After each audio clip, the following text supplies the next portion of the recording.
The morning my war with the HOA kicked off, I wasn't braced for battle. I was braced for coffee, the soft buzz of sprinklers, maybe a lazy Saturday out on the porch. Instead, when I opened my front door, a thick white envelope was taped across. It stamped in bold red ink, "Violation Notice." My chest tightened as I ripped it open. The letter was typed in a cold official font HOAs adore, the kind that makes even plain words sound like statutes. "Homeowner hereby fined $1,000 for non-compliant lawn maintenance," it read. My jaw locked. Non-compliant lawn.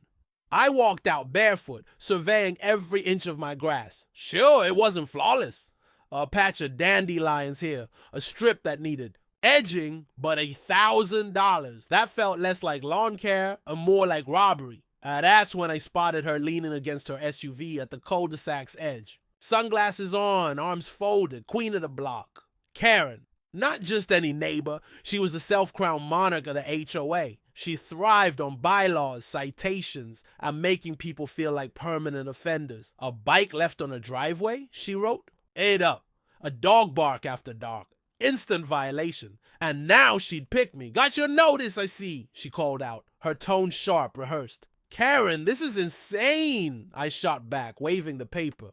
$1,000 for grass that's barely tall. Her smile was thin. "We have standards. If you can't meet them, maybe this isn't the right neighborhood for you." Curtains twitched, eyes peeked out. Nobody ever openly opposed her. She had a way of bending the board into a private army.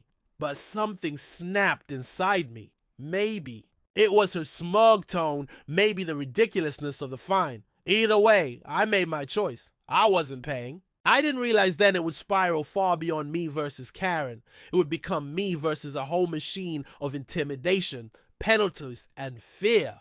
And eventually, it would all explode in a courtroom. But at that moment, standing in my yard, only one thought burned. How far would she go to crush me?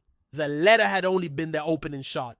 Within 3 days, another notice appeared. This time, the offense was failure to maintain uniform lawn aesthetics. HOA speak for "your yard doesn't look like your neighbor's." A photo was attached. Karen had clearly taken it herself, zoomed absurdly close on one brown blade of grass near my mailbox. Another $500 fine. At first I laughed. Who finds a man over a single blade of grass? But the humor died when I remembered they had the authority to place a lien on my house. These weren't empty threats. They could seize property if I didn't pay. Furious, I showed up at the next HOA meeting. The hall was packed with folding chairs, neighbors sitting stiff like it was Sunday service. At the front, Karen sat with her board, wielding her gavel like a crown jewel.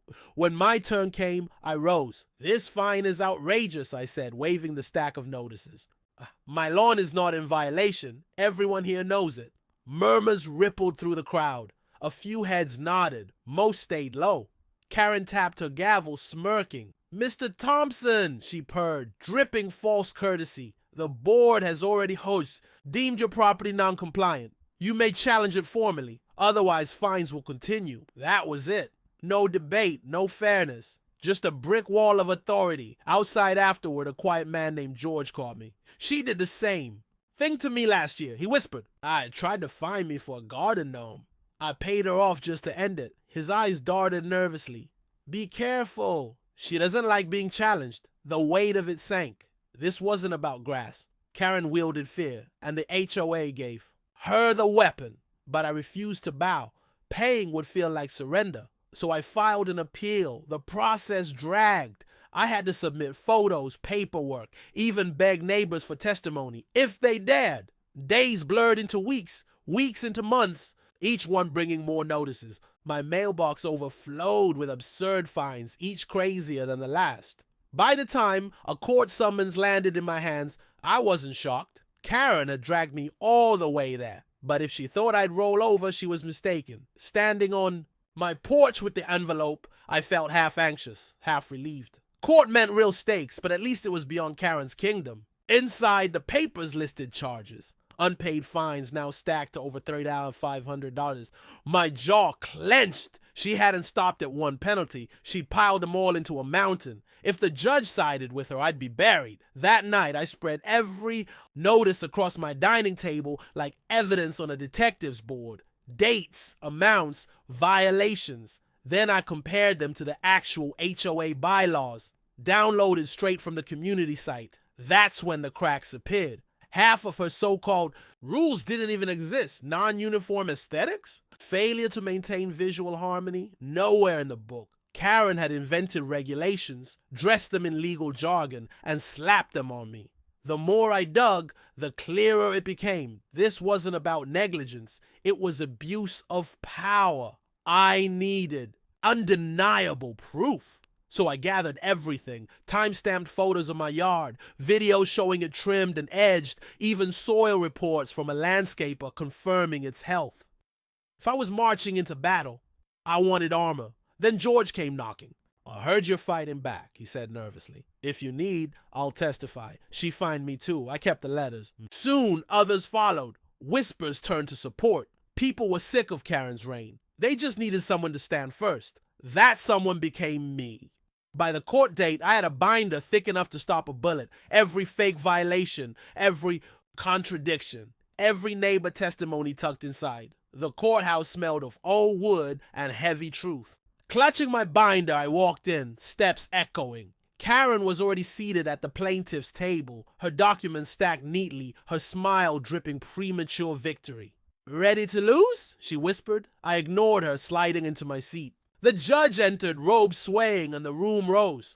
Court is now in session. Karen went first. She launched into her performance about community standards, property values, and how my lawn dragged down a neighborhood. She held up cherry-picked photos, zoomed in and misleading, speaking as if civilization itself depended on my grasp. Some board members in the gallery nodded gravely. Then it was my turn. Hands sweating, I opened my binder like a shield. Your Honor, I began, these violations are exaggerated, and many don't exist in the bylaws at all. I flipped to Exhibit A. Here is the official rulebook. No mention of non-uniform aesthetics, no mention of visual harmony. The judge raised his brows. Is this true? He asked Karen. She faltered. Well, the spirit of the rule. The court deals in words, not spirits. The judge cut in. A ripple of laughter moved through the room. I pressed on, showing time-stamped photos, soil reports, testimonies. Finally, I laid down the neighbor letters. George's and 2 more.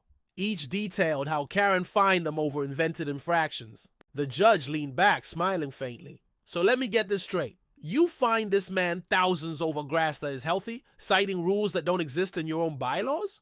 Karen's face turned red. It's about standards. She snapped. The judge chuckled outright. No, it's about power, and it seems you've abused yours. Gasps filled the gallery. Karen's mask cracked. She sank in silence. The judge turned to me. Mr. Thompson, I've heard enough. Your lawn isn't the problem. His gavel fell sharp. Case dismissed. Furthermore, this court finds the fee or HOA acted in bad faith by issuing fraudulent fines. I recommend immediate review of its leadership. The words rolled through the room like thunder. Silence hung for a moment. Then whispers surged. Neighbors exchanged glances, shocked, relieved, even smiling. Karen sat frozen, lips tight as if waiting for the judge to take it back.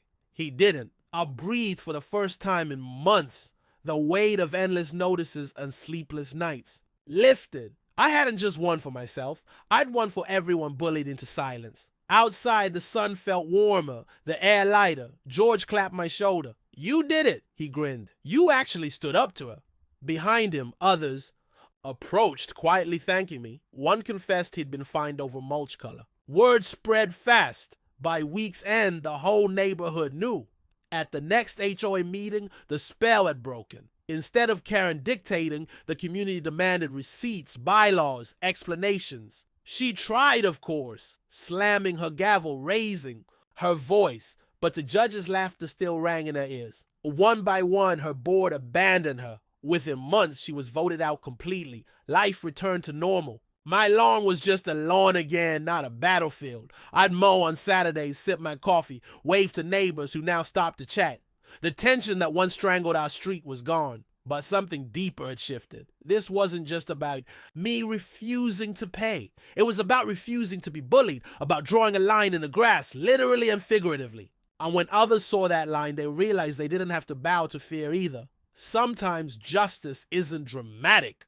Sometimes it's as simple as a judge chuckling at power misused and reminding everyone that common sense still matters. In the end, Karen lost her crown, the HOA regained sanity, and I learned that even the smallest patch of lawn can become the ground where a whole community decides what's right.